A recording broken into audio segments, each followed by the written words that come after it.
Isaac Newton.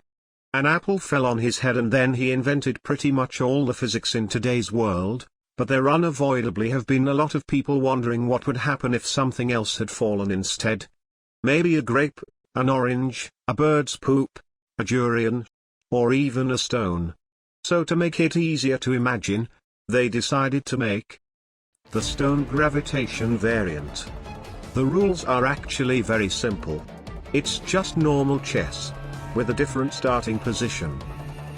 Well, if it was just simple like this, I wouldn't have chosen this variant for a video. But while I was browsing through all the variants, I saw this.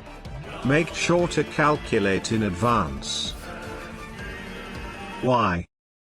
As all the chess players in the world already know, calculating in advance is literally the only practical way to get better at chess. But regardless of that, this How to Play pop-up decided to once again tell us to do so. Therefore, let us see how much calculating do we actually need. There is no disclaimer because this is basically just another I'm better than my viewers video. We get a guy from India, who has played over 3,000 games within 3 years. Very impressive. Alright, since they want us to calculate in advance, we will do exactly as they suggested. Based on the starting position, yellow's knight f6 is just way too strong because red obviously doesn't want to take that knight to activate yellow's bishop. But if red doesn't take that knight, knight takes g4 is unstoppable and yellow will have 3 very strong passed pawns very far away from red's pieces and obnoxiously difficult to stop. Therefore the only logical plan is to somehow promote the d6 pawn before his pawns can promote.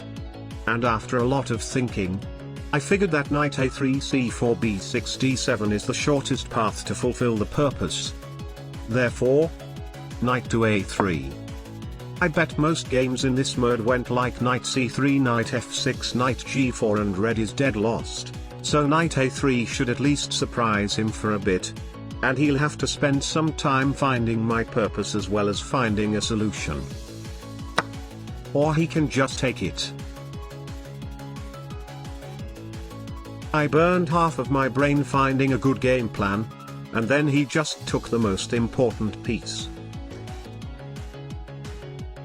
Fine then, rook b1. Knight f6. I cannot take that knight as mentioned before. b4. Capturing my knight should be a massive blunder. Now there is physically no way for him to stop my pawn anymore.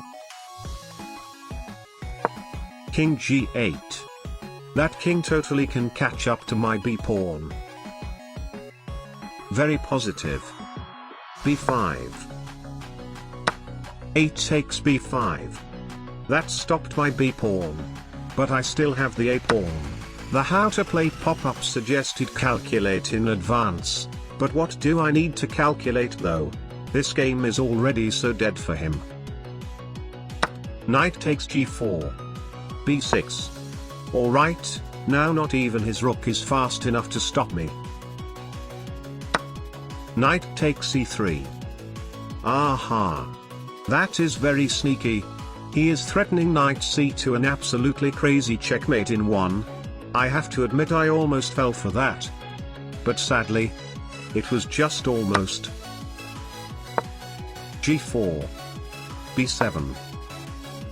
Bishop takes c3. b7 queen, king f7 bishop e3. It's still not very easy to find a checkmate. Never mind. Rook f1.